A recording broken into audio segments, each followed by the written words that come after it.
शिवरात्रि प्रदोष के दिन का नियम बना लो, कितना भी कर जाओ, कितना भी दुख हो, कितनी भी तकलीफ हो, एक नियम बना लो कि मैं भले मंदिर में पहुंचूं ना पहुंचूं, मैं भगवान के मंदिर जा पाऊं ना जा पाऊं, एक नियम बना लो कि प्रदोष के दिन और शिवरात्रि के दिन मैं अपने दरवाजे के बाहर एक घी का दीप दरवाजे के बाहर लगाऊंगी और एक घी का दीप किसी बेलपत्री के वृक्ष के नीचे लगाऊंगा।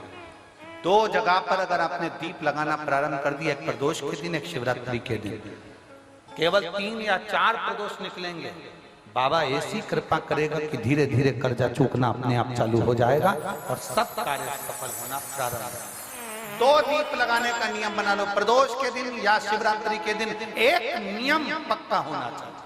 एक दुख है, किसी के जाके सामने रोगे, कौन दुख तुम्हारा मिटा देगा? तकलीफ है, किसी के पास जाकर कहोगे, कौन तुम्हारी तकलीफ मिटा देगा?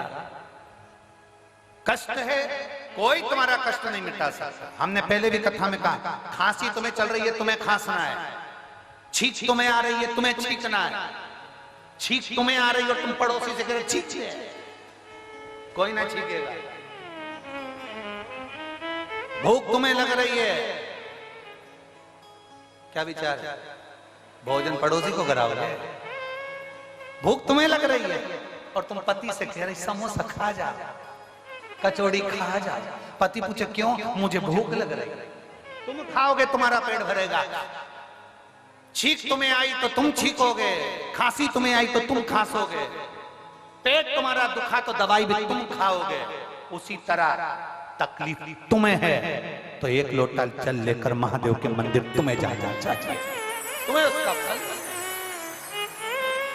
सारी समस्या का हल बोल बम का नारा है, बाबा एक सहारा। आप जाओ उसकी चौखट पर, आप जाओ उसके दरवाजे, वो मिलेगा।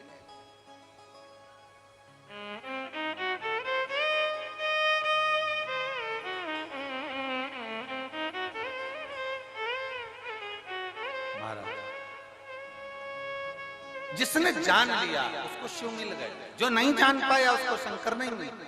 विश्वनाथ की कथा है, बहुत लंबी है, विस्तार से, बहुत विस्तार। आज इस कथा को पूरा नहीं कर पाएंगे, कल की कथा में इसको पूरा करेंगे। विश्वनाथ मुनि की जो कथा है उसको विस्तार से सुनना है। इसी विश्वनाथ मुनि की कथा में 3 चीजें बड़ी विशेष आई है, धतूरे की, एक बेलपत्र की और एक आंख का फूल। जानते हो ना सब लोग, आंख आंकड़े का पुष्प।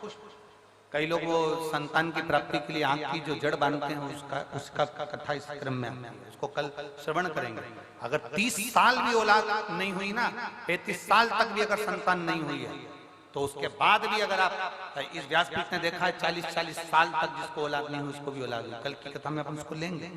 35 से 40 साल भी हो गए ना शादी को, उसके बाद भी कई माताओं का रजो धर्म भी आना बंद हो जाता है।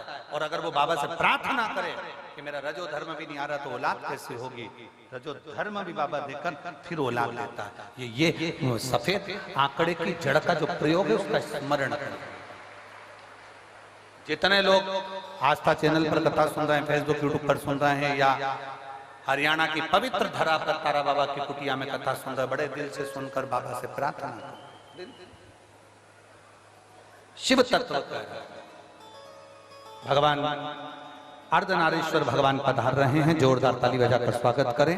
प्रेम की सबसे बड़ी कीमत है, प्रेम की सबसे बड़ी कीमती दौलत है उसका समय।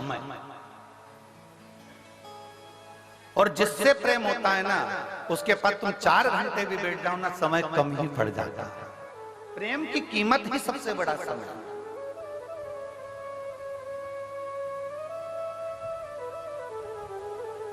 अब गुरु को क्या चाहिए? चांदी के खड़ा ला कर दो, गुरु कभी कहता है? जम के बोलो जरा। गुरु कभी कहेगा कि मुझे गाड़ी ला कर दो, गुरु कभी कहेगा कि मुझे बंगला बना कर दो, गुरु कभी कहेगा कि तुम मुझे ये ला कर दो।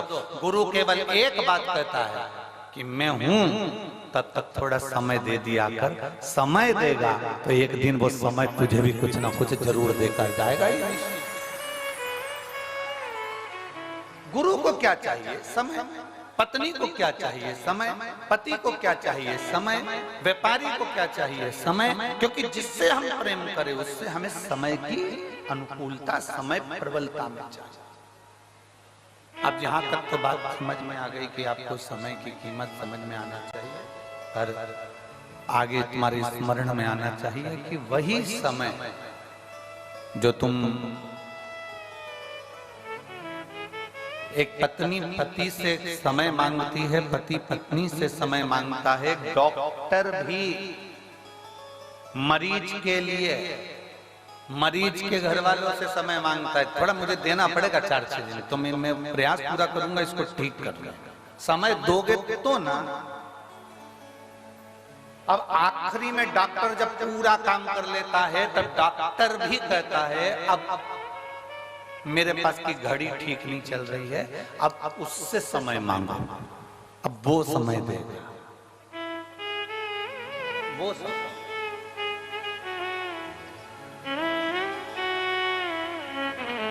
और अब उससे प्रार्थना करी, उससे निवेदन करा, उससे विनती करी, उससे चाकरी करी।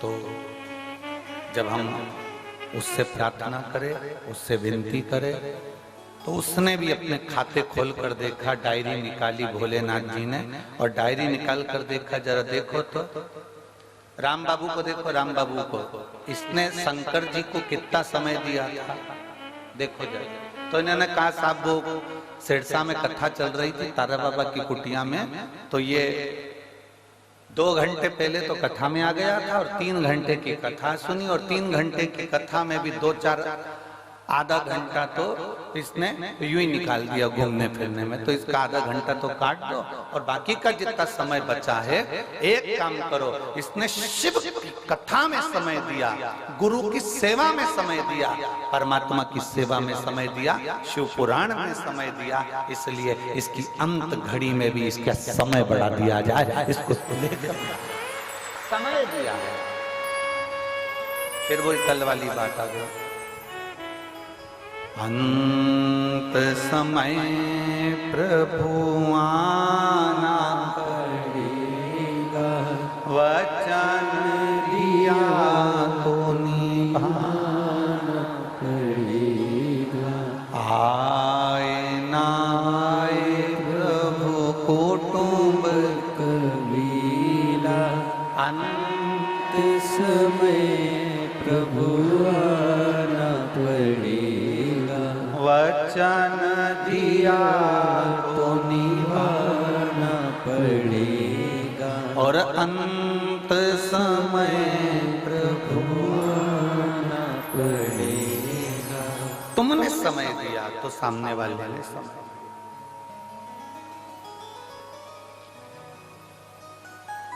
अब तुम्हारे पास समय ही नहीं है।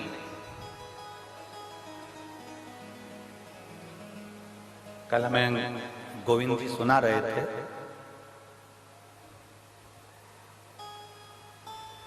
गोविंद जी सुनाते बहुत अच्छा है।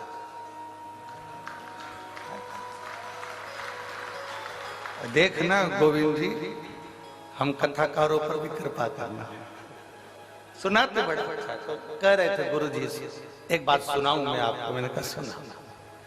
बहुत अब जो सुनाता है उसको सुनाने वाले मिल जाए तो और अच्छा ना।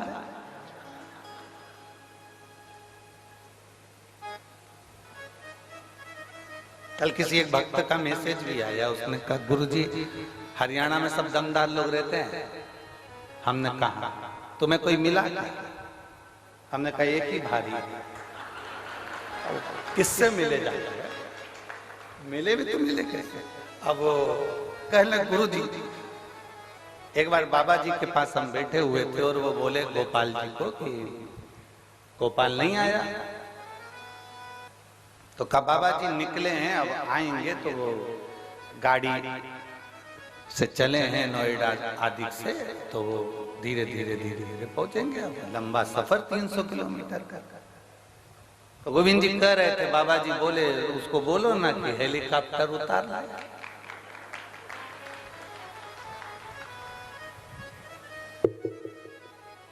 ये गुरु के शब्द नहीं है, गुरु का जो तप है, गुरु की जो साधना है,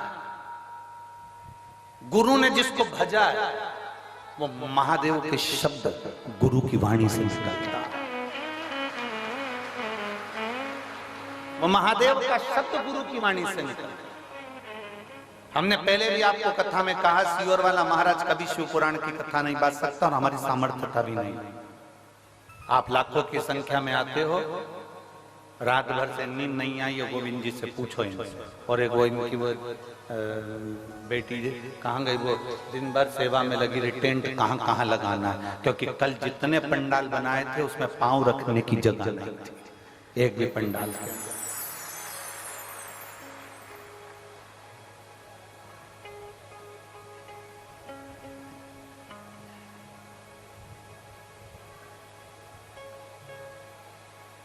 अब 2024 की कथा है, 24 कैरेट सोने की कथा है, सहज नहीं है।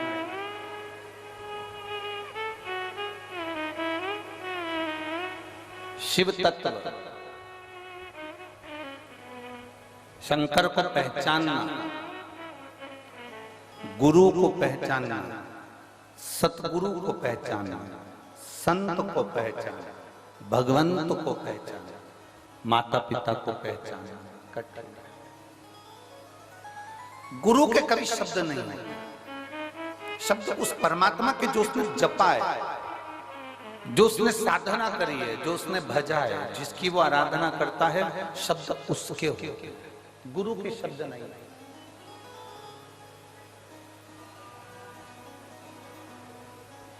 गुरु कोई वाणी नहीं बोलता, गुरु के शब्द में परमात्मा के शब्द जुड़े हुए हैं।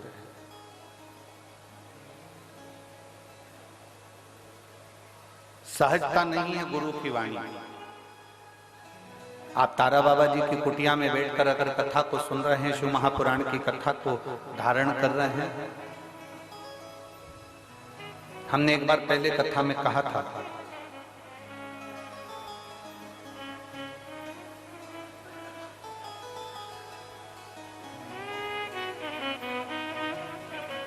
गाय जंगल में चरती है, परंतु कभी गाय कहीं फंसती नहीं है। बकरी जंगल में चरती है, बकरी कहीं पर फंसती नहीं है। कारण गाय को चराने वाला पीछे चल रहा होता है, उसके हाथ में डंडा होता है, और वो किसान वो गाय चरा रहा होता है, ग्वाला गाय चरा रहा होता है। गाय को मालूम है मेरा कोई मालिक है, गाय को मालूम है मेरा कोई सेठ है, गाय को मालूम है मेरा मालिक है, अगर मैं कहीं फंस भी गई तो मेरा मालिक मुझको जम के बोलो जरा निकाल। बकरी को मालूम है कि मेरा मालिक पीछे चल रहा है, अगर मैं कहीं फंस गई तो मुझे मेरा मालिक निकाल देगा।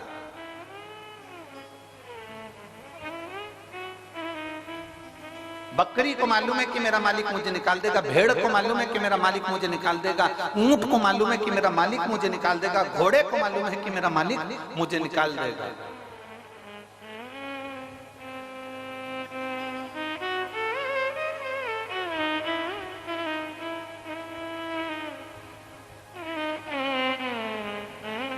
चिड़िया को भी मालूम है कि मुझे कोई ना कोई बाहर निकाल देगा,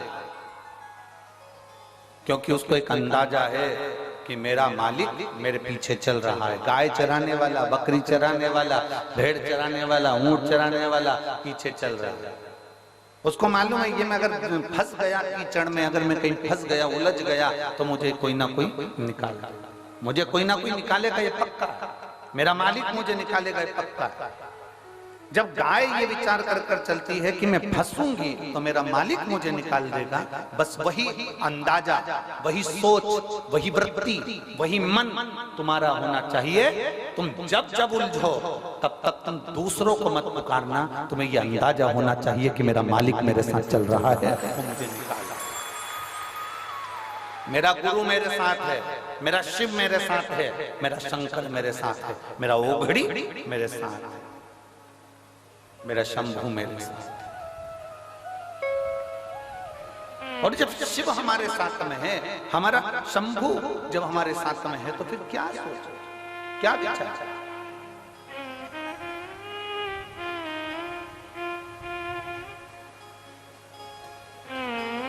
बहुत अच्छा बंगला देखोगे ना तो तुम्हारे मन में एक बात जरूर आएगी, इतनी सुंदर दीवार है ना, अंदर से बंगला कितना सुंदर, जाके देखो क्या।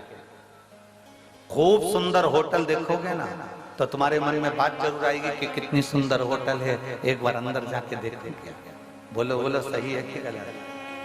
तुम्हारे मार्केट में कोई चाउमीन की दुकान खोल गई, पानी पतासे की दुकान खोल गई, मिठाई की दुकान खोल गई, मोबाइल की दुकान खोल गई, कोई कपड़े की दुकान खोल गई, बहुत सुंदर दुकान खोली, खूब अच्छा मॉल खुला, तुम्हारे मन में जरूर आएगा कि जरा एक बार मैं भी जाकर तो देखूं।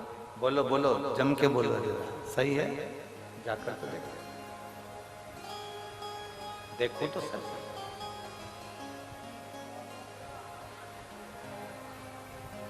सुंदर कपड़े की दुकान तुम्हारे मन में आया कि मैं जाकर देखूं। सुंदर, बहुत सुंदर बंगला बना है, जाकर देखूं कि अंदर कोई है कि नहीं। मन में उत्सुकता, अच्छा एलिवेशन देखा तो तुम्हारे मन में भाव प्रकट हो गया कि मैं अंदर जाकर देखूं। अच्छी दीवार देखी, मन में उत्सुकता जाग गई कि अंदर जाकर देखूं। अच्छा एलिवेशन, अच्छी दीवार, अच्छी चौखट, अच्छा सब कुछ अच्छा देखा तो मन में जागरूकता जाग गई, मैं भी जाकर। अच्छा एलिवेशन देखकर लोग आपके घर में आते हैं, अच्छी दीवार देखकर लोग आपके घर में आते हैं, अच्छा कपड़ा देखकर लोग तुम्हारी दुकान पर आते हैं, अच्छी पर्दे देखकर लोग तुम्हारी दुकान पर आते हैं, तुम्हारे घर पर आते हैं, तुम्हारी चौखट पर आते हैं। जैसे अच्छी एलिवेशन, अच्छी दुकान, अच्छा कपड़ा, अच्छा मोबाइल, अच्छा किराना देखकर दुनिया के लोग आपकी दुकान में और आपके घर में आते हैं, उसी तरह मेरा महादेव तुम्हारा घर अच्छा देखकर नहीं, तुम्हारा कपड़ा अच्छा देखकर नहीं, मेरा महादेव तुम्हारा दिल अच्छा देखकर तुम्हारे घर में प्रवेश कर। मेरा महादेव कभी भी ये देखकर नहीं आया कि तुम्हारा मकान कितना बड़ा है, मेरा महादेव ये देखकर नहीं आया कि तुम्हारा घर कितना बड़ा है, मेरा महादेव ये देखकर नहीं आया कि तुम्हारे पास में संपदा कितनी है, मेरा महादेव केवल ये देखकर आया कि तुम्हारी चित्त वृत्ति में शिव की भक्ति कितनी है। और शंभो शरणे पड़ी मांगो घड़ी रे घड़ी, दुख काटो दया करीने दर्शन आपो। शंभो शरणे पड़ी मांगो घड़ी रे घड़ी, दुख काटो दया करीने दर्शन। शिव कभी नहीं देखा कि तुम्हारे संपदा कितनी, दौलत कितनी, धन कितनी, वैभव कितना, सत्ता कितनी, गाड़ी कितनी। शंकर भगवान ने तो केवल एक चीज देखी है कि तेरा दिल कितना बड़ा है, तेरा मन, तेरी चित्त वृत्ति, तेरा व्यवहार कितना उच्च है। शंकर को तुम्हारी दौलत से, शंकर को तुम्हारे वैभव से, शंकर को तुम्हारे धन से कोई प्रीति नहीं, कोई प्रीति नहीं।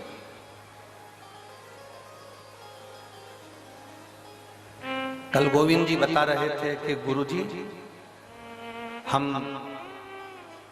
तारा बाबा जी से कहते थे कि आपकी झोपड़ी छोटी सी है, इसको बड़ा कर दें। तो बाबा जी कहते थे मुझे क्या करना बड़े महल में रहकर, मेरी झोपड़ी ही अच्छी है। बाबा जी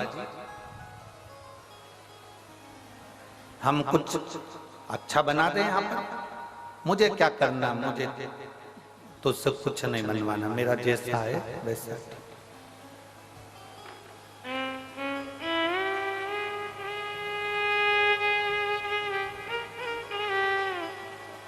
क्योंकि बाबा जी को एक बात मालूम थी, जो शंकर का उपासक होता है ना, जो शिव की आराधना करने वाला होता है ना,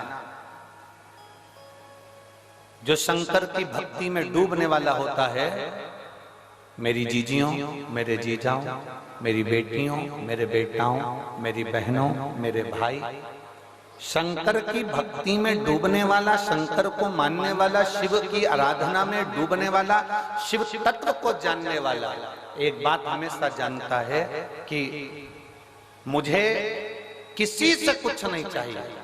जो शिव की आराधना करने वाला होता है वो शंकर से ही मांगकर बहुत कुछ प्राप्त कर लेता है। शिव जी के 21 अवतार हुए हैं। शंकर भगवान के 21 अवतार एक हुए हैं, फिर 11 रुद्र अवतार अलग हुए हैं। उन 21 रुद्र अवतार में भगवान शंकर के 21 अवतार में एक अवतार है भगवान का गृहपति अवतार। शंकर भगवान के 21 अवतार में से एक अवतार है गृहपति अवतार। महाराज मां नर्मदा जी के तट पर नर्मदापुरम में एक विश्वानर मुनि रहते थे। शिव महापुराण की कथा कहती है शंकर जी के 21 अवतार में से एक अवतार है गृहपति अवतार। मां नर्मदा जी के तट पर, मां नर्मदा जी के तट के ऊपर नर्मदापुरम में एक सुंदर विश्वानर मुनि रहते हैं। फिर किसी ने कहा अपनी धर्म पत्नी के साथ उनका निवास पे कुछ करवा रहे हैं। जैसे विश्वानर मुनि थे वैसे ही उनकी धर्म पत्नी। तुम्हारे रिश्तेदार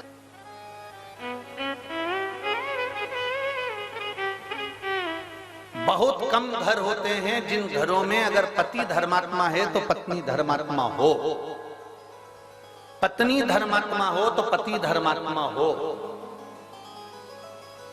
बहुत कम। सोचे जाओ तो नहीं होता। हमने अभी अभी यहाँ भटिंडा की कथा में एक बात कही थी। पंजाब में भटिंडा में कथा में करने आए थे, तब हमने बोला था अमिताभ का बेटा अमिताभ जैसा नहीं होता। हुआ क्या? जम के बोलो। सचिन तेंदुलकर का बेटा सचिन तेंदुलकर जैसा नहीं हो सकता। हुआ क्या? जम के बोलो जरा। नहीं।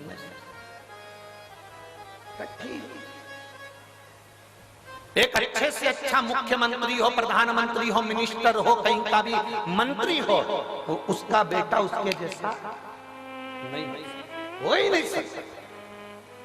क्योंकि मेरे भोले बाबा एक बार जिसको जन्म दे देते हैं, एक बार जिसको जन्म दे देते हैं और उसमें इतना टैलेंट देकर पैदा करते हैं, उसमें ऐसा ज्ञान देकर पैदा करते हैं, उसके जैसा भगवान दूसरा नहीं बनाता। उससे कम बनाएगा पर उसके जैसा नहीं बनाता।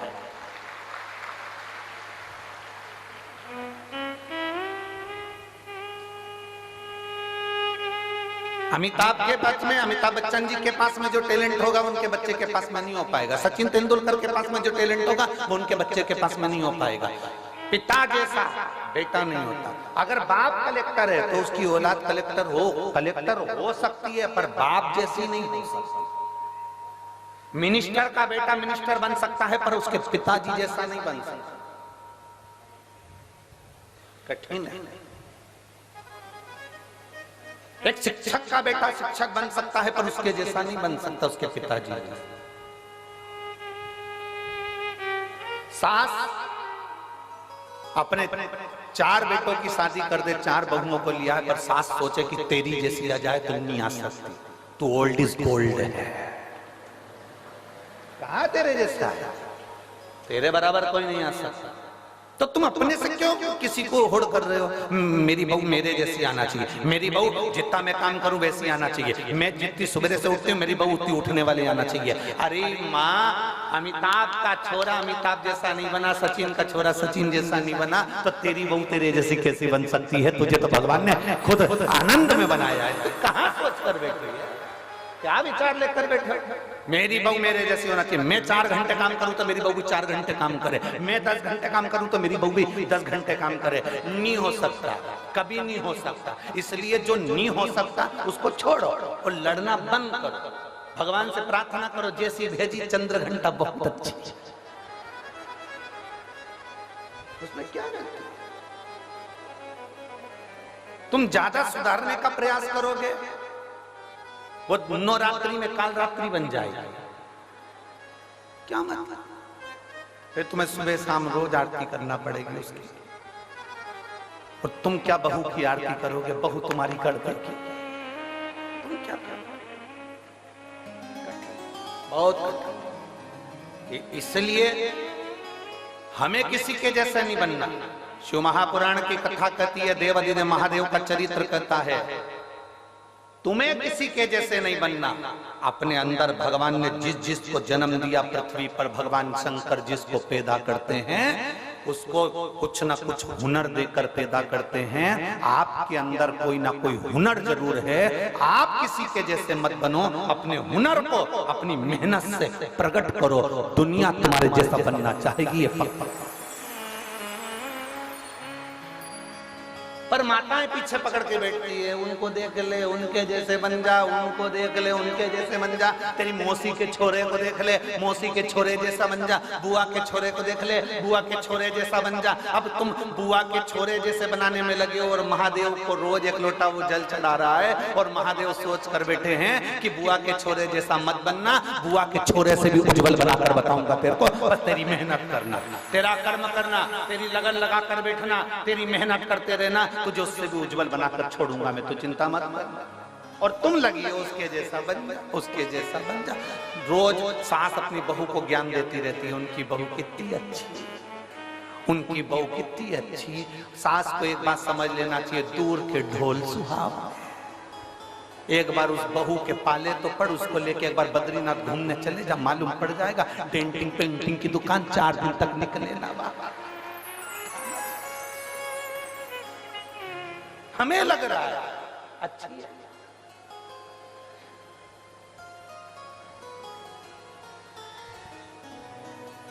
ये बहुत बहुत विचित्र बात है। हर पत्नी को ये लगता है तुम्हारा दोस्त कितना अच्छा है, उस दोस्त की पत्नी भी कहती है तुम्हारा दोस्त कितना अच्छा है।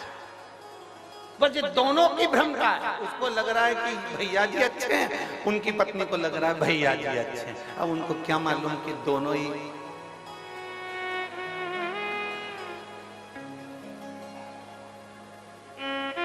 एक क्या शिव कथा का है, अपने में भगवान ने जो देकर भेजा वो किसी में नहीं देखा।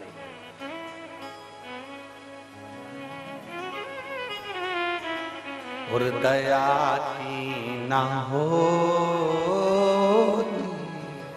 जो आदर तुम्हारी, तो सोनी रे अदालत तुम्हारी। गरीबों के दिल में जगह तुम न पाते, तो किस दिल में होती इबादत तुम्हारी, तो किस दिल में होती इबादत तुम्हारी। बहुत सोच से मिले, जिसके ललाट में जो लिखा है वो होना है, जो निश्चित है उसका सोचे से मतलब।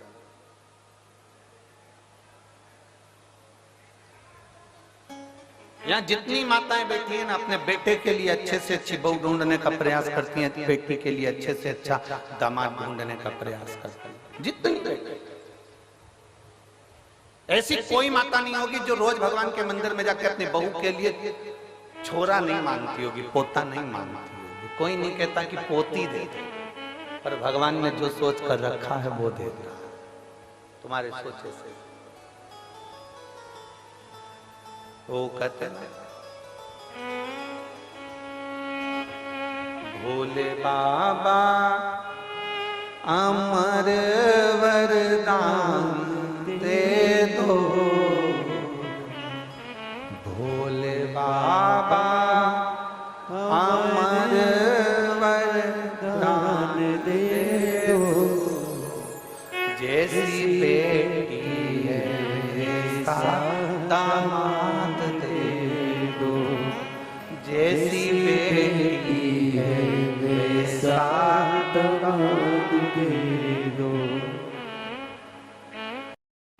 बेटी हमारी है राधा के जैसी, बेटी हमारी है राधा के जैसी, कान्हा के जैसा, कान्हा के जैसा दामाद दे दो, जैसी बेटी है वैसा दामाद दे दो। भोले बाबा अमर वरदान दे दो, जैसी बेटी है वैसा दामाद दे दो।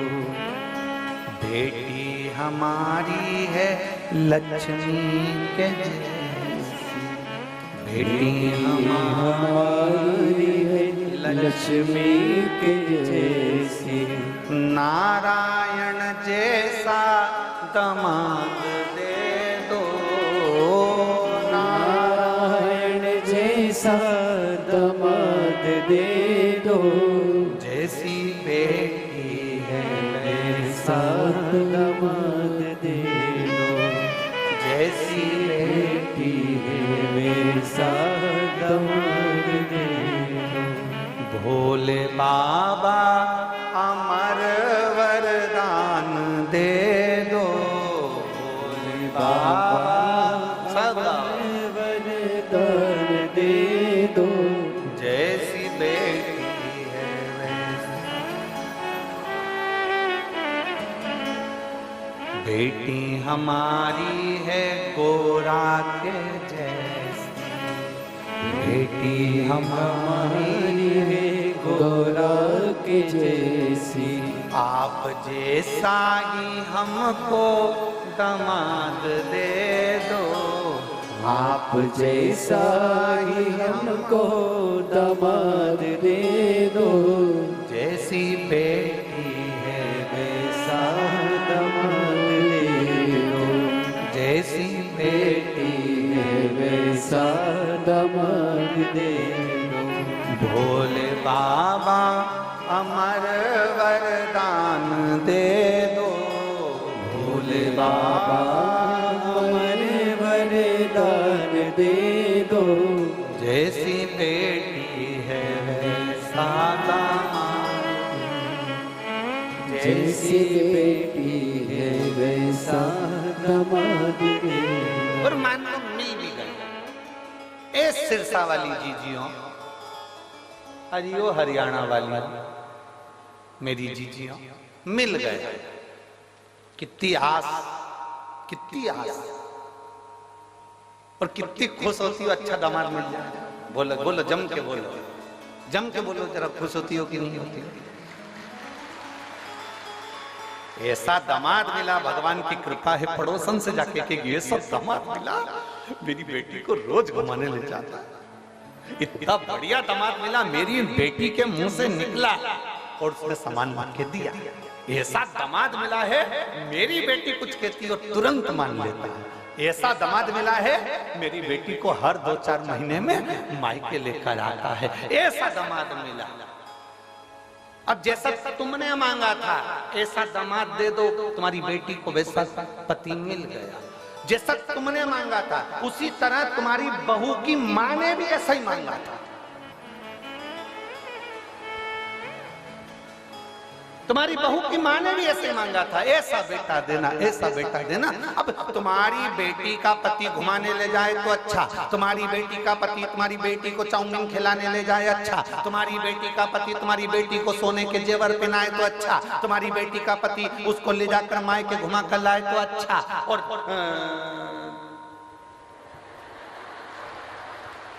अब क्या बोलो, तुम सब समझदार हो, बोलो। और तुम्हारा बेटा अगर तुम्हारी बहू को घुमाने ले जाए तो बेकार, वो तो जोरू का गुलाम हो गया। दामाद ले जा रहे हैं तो अच्छा, दामाद खिला रहे तो अच्छा, दामाद पेड़ा रहे तो अच्छा, दामाद सोने की रकम दिलाए तो अच्छा। मेरा दामाद जैसा कोई नहीं, मेरे बेटी का पति इतना बढ़िया, मेरी बेटी का पति अच्छा बढ़िया। तो आप भी अपने बेटे से कहो, बेटा जैसे तेरे जीजा, जैसे तेरे दामाद बेटी का सम्मान करते हैं, तू मेरी बहू का सम्मान कर। तो लगना चाहिए सामने वालों को कि दामाद अच्छा। दूर के ढोल, बस बस दिक्कत ही तो यही है सिरसा वाली जीजियों, दिक्कत सबसे बड़ी यही आ रही है, बड़ी यही तो पड़ी है, दिक्कत यही है सबसे बड़ी।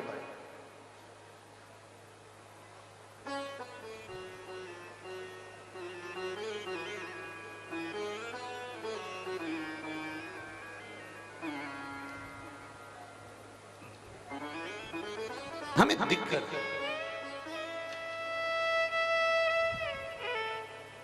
शिव कथा कर रहे हैं।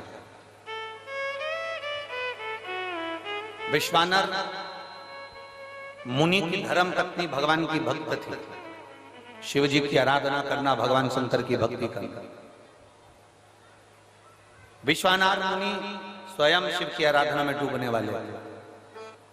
इनका एक नियम बड़ा पक्का था, प्रतिदिन शिवलिंग का निर्माण करना, पूजन करना, विसर्जन करना। और जिस दिन शिवलिंग का निर्माण नहीं कर पाते थे, जिस दिन शंकर भगवान के शिवलिंग की आराधना नहीं कर पाते थे, जिस दिन भगवान शंकर के शिवलिंग का पूजन नहीं कर पाते थे, उस दिन एक बेलपत्री का दान दे देते थे। कितनी कितनी बेलपत्री? एक। शिव पुराण पढ़िए आप लोगों ने?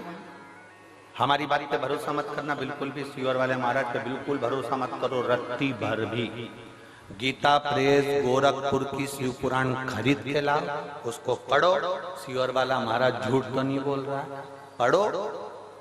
कुमार खंड निकालो, उमा खंड निकालो, शिव महापुराण का कुमार खंड उमा खंड निकाल कर पढ़ो, जिसके अंतर्गत लिखा हुआ है एक बेलपत्री का दान किसके बराबर होता है। तो कहा 1.25 मन सोने के सिंहासन पर शालिग्राम जी की मूर्ति को बिठाकर सोने का श्रृंगार कर कर किसी ब्राह्मण को दान दिया जाता है, उससे 1000 गुना दान बड़ा एक बेलपत्री का दान के बराबर।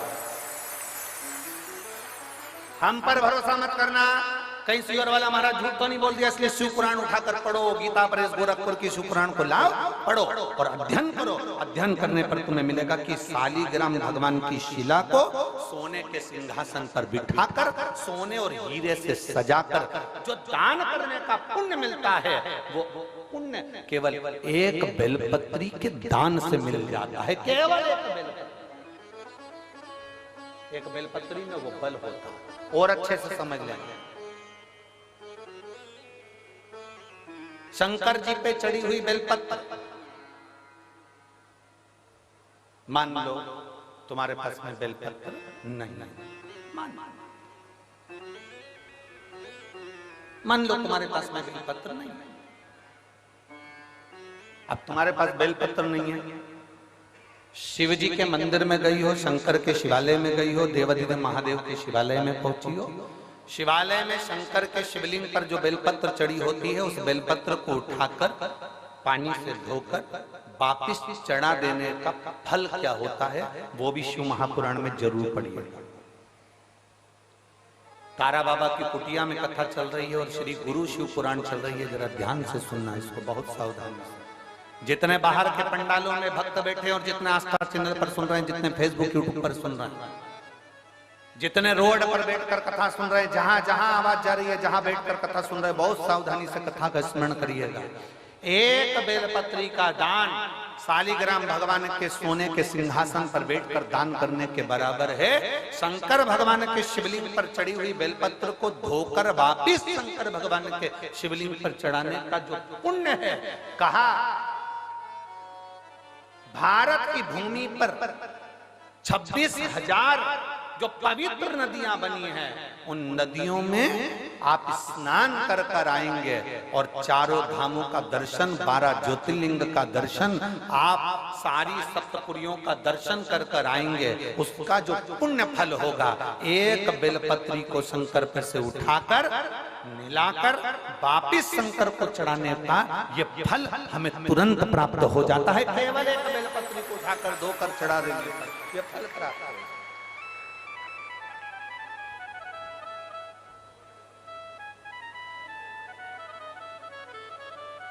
एक बेलपत्र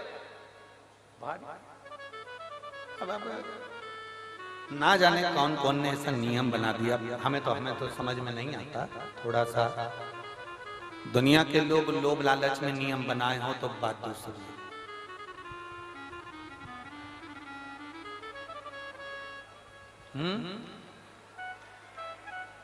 पीछे आवाज नहीं जा रही है,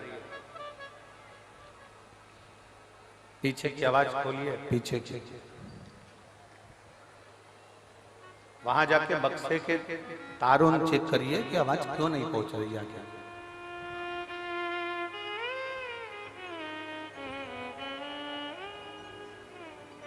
ना जाने कौन कौन ऐसा नियम बना दिया, हमारे पुराण में नहीं है।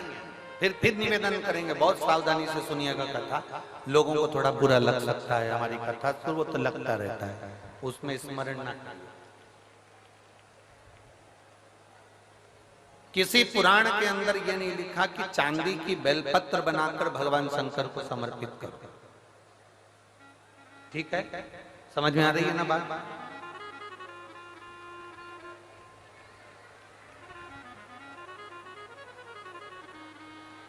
किसी पुराण के अंदर यह नहीं लिखा, किसी शास्त्र के अंदर यह नहीं लिखा कि चांदी की बेलपत्र बनाओ, सोने की बेलपत्र बनाओ और भगवान को चढ़ाओ, भगवान को समर्पित।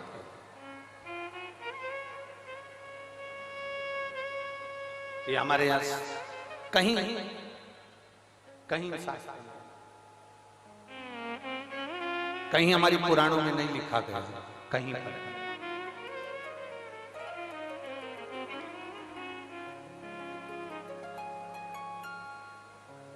शंभु शरणे पड़ी मांगो घड़ी रे घड़ी दुख काटो दया करी मैं दर्शन आपो। शंभु शरणे पड़ी मांगो घड़ी रे घड़ी दुख काटो दया करी मैं दर्शन आपो। शंभो शरण पड़ी मांगो घड़ी रे घड़ी दुख काटो दया करी। अब किसी ने एक नया नियम बनाया, चांदी की बेलपत्र शंकर जी को चढ़ाना, सोने की बेलपत्र शिव जी को चढ़ाना। ये हमारे शिव महापुराण के एक भी 24,000 श्लोक में से एक भी श्लोक में कहीं चांदी और सोने की बेलपत्र का प्रसंग नहीं। किसी को जरूरत पड़ने लगी होगी चांदी की बेलपत्र की तो उसने चढ़वा दी होगी, किसी को सोने की बेलपत्र की जरूरत पड़ी होगी तो उसने चढ़ा दी। वो अपना प्रसंग अपनी जगह।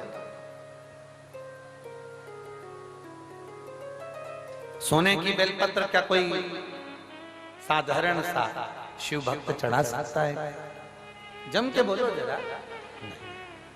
चांदी की बेलपत्र कोई साधारण सा शिव भक्त चढ़ा सकता है क्या? अगर चांदी और सोने की बेलपत्र का नियम आया है तो फिर तांबे पीतल की क्यों नहीं आया? एल्युमिनियम की क्यों नहीं आया? कपड़े की बेलपत्र का क्यों नहीं आया? कागज की बेलपत्र का नियम क्यों नहीं आया? आया तो सोने और चांदी की बेलपत्र का नियम आया। ये हमारे शास्त्र के हिसाब से, ये हमारे शिव पुराण के हिसाब से बिल्कुल नहीं। दूसरे को देखकर कभी मत विचार करना कई लोग उज्जैन महाकाल का दर्शन करने जाते हैं, कई लोग ओमकारेश्वर का दर्शन करने जाते हैं, कई लोग विश्वनाथ जी का दर्शन करने जाते हैं, तो वहाँ डलिया मिलती है फूल पत्ती की, तो उसमें एक चांदी की बेलपत्र भी रख देते हैं कि ये चांदी की बेलपत्र वो चढ़ाएंगे और आपको दे देंगे, तो आप वो चांदी की बेलपत्र ले जाके अपनी अपनी तिजोरी में, अलमारी में, अपने अपने घर में रख लेना ना।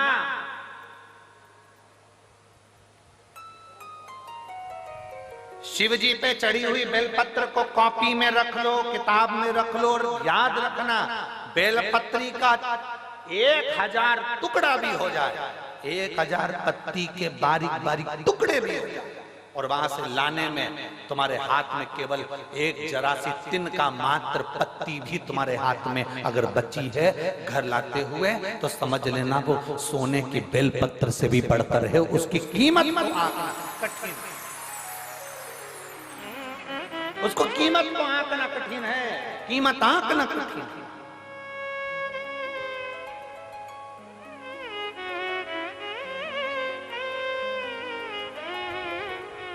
एक बेलपत्री की कीमत को कौन आंक सकता है बाबा, समझे? ये किसी ने एक फाइल भेजी है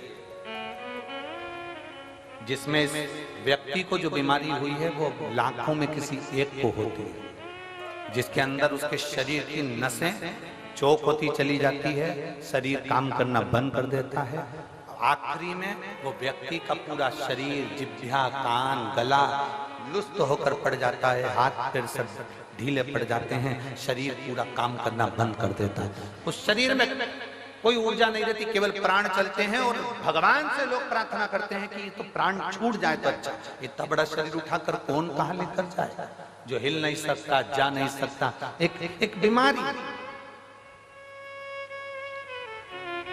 जिसको डिस्टेमिया कहते हैं, ऐसी बीमारी इस व्यक्ति को हो गई थी, जिसने पूरी डॉक्टर की रिपोर्टें और पूरे चीजें लगाई है उस व्यक्ति ने, और अपनी पूरी, पहले आप फोटो देखिए उस व्यक्ति का जो पड़ा हुआ है, जो एलईडी वाले हैं वो एलईडी पर दिखाएंगे, आस्था चैनल वाले आस्था चैनल पर दिखाएंगे, जिस व्यक्ति का शरीर, हाथ, पैर, गर्दन कुछ भी काम नहीं करता था, केवल पड़ा रहता, उसका कोई शरीर काम नहीं करता, कोई शरीर उसका कार्य नहीं करता। अब उसके पत्र पर अपन ध्यान देंगे।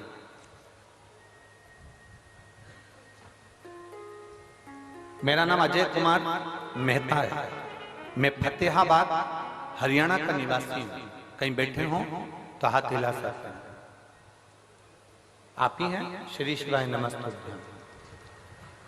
आ जाओ, एक बेलपत्र ले जाना चाहिए। मैं फतेहाबाद हरियाणा का निवासी हूं, मेरा मोबाइल नंबर ये है। मैंने कोरोना काल में 2021 में पहली वैक्सीन की डोज लगाने के बाद मुझे मालूम नहीं पड़ा कि मेरे शरीर को क्या हो गया। समय आया, मेरे शरीर ने काम करना बंद कर दिया और मेरा शरीर पूरी तरह से शिथिल हो गया, गर्दन ठहर नहीं पाती थी, हाथ गिर जाता था, पांव उठ नहीं पाता था, शरीर पूरा ऐसा ही पलंग पर पड़ा रहता था। हमने गुड़गांव मैदानता में दिखाया, वहां दिखाने के बाद मालूम पड़ा कि मुझे बीमारी हो गई है। ये बीमारी लाखों लोगों में एक को होती है, जिसका इलाज पूरे विदेश में भी नहीं है। किसी पेशेंट को कभी अच्छा होता हुआ इस बीमारी के अंतर्गत नहीं देखा गया। लगभग इस बीमारी में एक इंजेक्शन लगता है, पर वो भी मुझे लॉक नहीं कर रहा था। बार बार हम डॉक्टर को दिखाने गए, हमने विदेश तक में जाकर इसकी जांच कराई, पर इसका कोई हल नहीं निकला। ये बीमारी जैसी की जैसे थी, एक इंजेक्शन लगवाते थोड़ा सा आराम मिलता, फिर वैसे ही हो जाते। गर्दन ठहरती नहीं, हाथ ठहरता नहीं, पांव ठहरता नहीं। इलाज करते करते थक गए। तब मेरी धर्मपत्नी और उसकी मित्र निधि खन्ना ने उसको आपके बारे में कथा का वर्णन किया। तब मेरी पत्नी ने कथा को सुनना प्रारंभ करा और शिव महापुराण की कथा आस्था चैनल पर सुनी। आप कहते हो आसन लगाकर कथा सुनने का फल क्या होता है, मैं बताता हूँ। जिस पांव और हाथ से मैं काम नहीं कर पाता था, जिस गर्दन को मैं उठा नहीं सकता था, आज बाबा की कृपा से मुझे ठीक होने में केवल शिव की कृपा थी। डॉक्टरों ने कह दिया था इस बीमारी का कोई हल नहीं है, कोई इलाज नहीं है। हम कई बार विदेशों पर गए पर कोई हल नहीं निकला। तब आखिरी में पशुपतिनाथ का व्रत शिव जी पे चढ़ाया गया, 1 लोटा जल और 1 बेलपत्र ने ऐसा कमाल करा कि डॉक्टर को जब फोन लगाते थे तो डॉक्टर सोचते थे कि ये इंजेक्शन लगवाने आएगा। हमने दूसरी बार डॉक्टर को फोन लगाकर कहा, डॉक्टर साहब ने पूछा क्या हुआ, तबीयत ज्यादा तो नहीं हो गई? तो हमने कहा अब हम पूरी तरह से ठीक हो गए हैं। कैसे? आश्चर्य की बात है, डॉक्टर भी आश्चर्य में था विदेश का, जिसने कहा कि ये हो ही नहीं सकता, ये बीमारी कभी ठीक नहीं हो सकती। तो डॉक्टर भी आश्चर्य में पड़ गया जब हम चलने फिरने लगे और अपनी गर्दन भी ठहरने लगी। हम बाबा की कृपा से ठीक हैं, हमारा फोटो भी लगा रहे हैं और हम कथा के मंडप में भी आए। आइए, श्री शिवाय नमस्ते।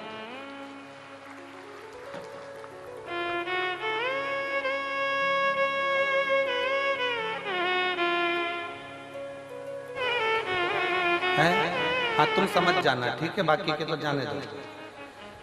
आप ही हैं? हाथ हिला दो एक बार। श्री शिवाय नमस्ते।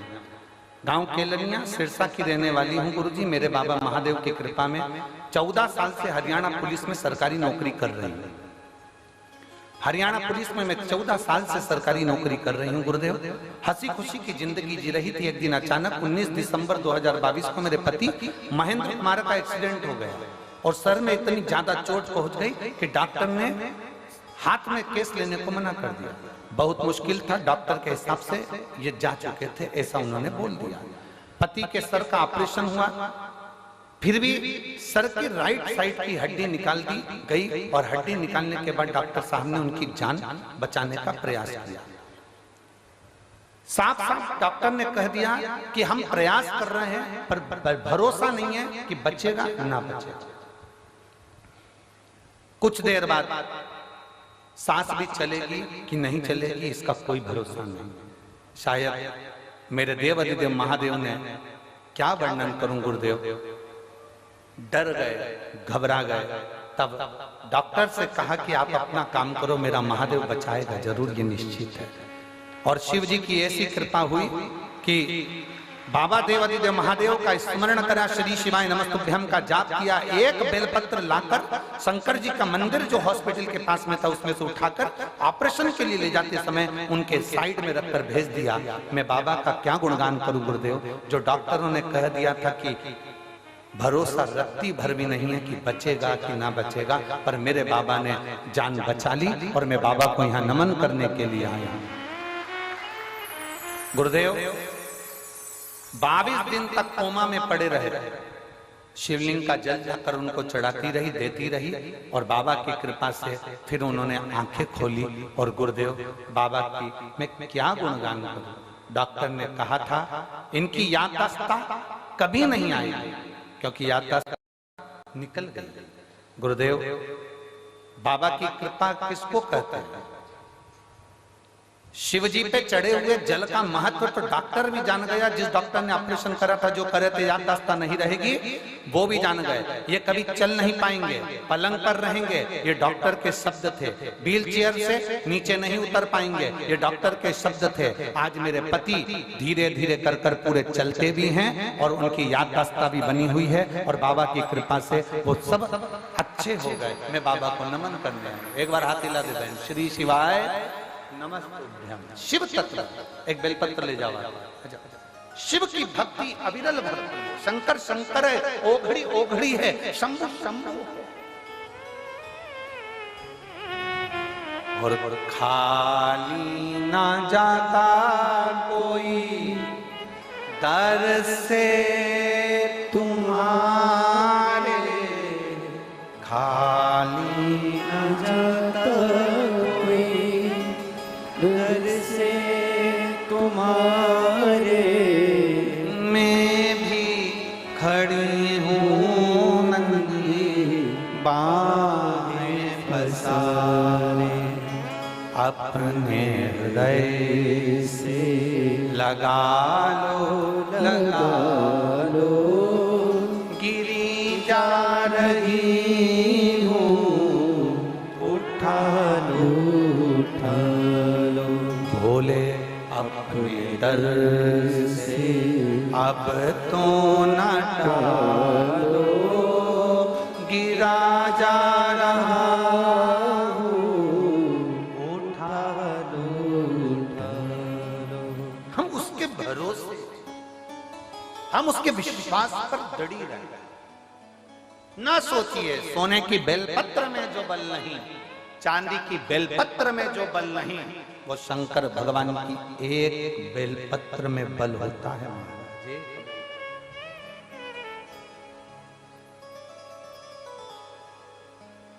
इस व्यासपीठ ने बाल्यावस्था से शिव महापुराण की कथा करी। इस व्यासपीठ ने ये देखा है, गोपाल जी, ये व्यासपीठ की बेलपत्र का हमने प्रमाण देखा है कि कोई 7 दिन की कथा में भी, 5 दिन की कथा में भी अगर कोई व्हील चेयर पर भी बैठकर कथा सुनता है और एक बेलपत्र भी अगर बाबा की खाता है, इस पोथी की, इस पुराण की एक बेलपत्र भी कथा चल रही है और उसने खाई है, 3 दिन में वो कथा के पंडाल में भी खड़ा मिलता ही, हमने इस व्यासपीठ से देखा। हम सोने की बेलपत्र को नहीं जानते, हम चांदी की बेलपत्र को, हम हीरे की बेलपत्र को नहीं जानते, पर हम इस बेलपत्र को जानते हैं जो बेलपत्र शुरू से वेद पुराण शास्त्र वर्णन करते आए हैं। जिस बेलपत्र के नीचे लक्ष्मी झाड़ू लगाती है, जिस बेलपत्र के नीचे स्वयं ब्रह्मा, भगवान नारायण और 33 कोटि देवता बैठकर शंकर की आराधना करते हैं, वो बेलपत्र साधारण नहीं।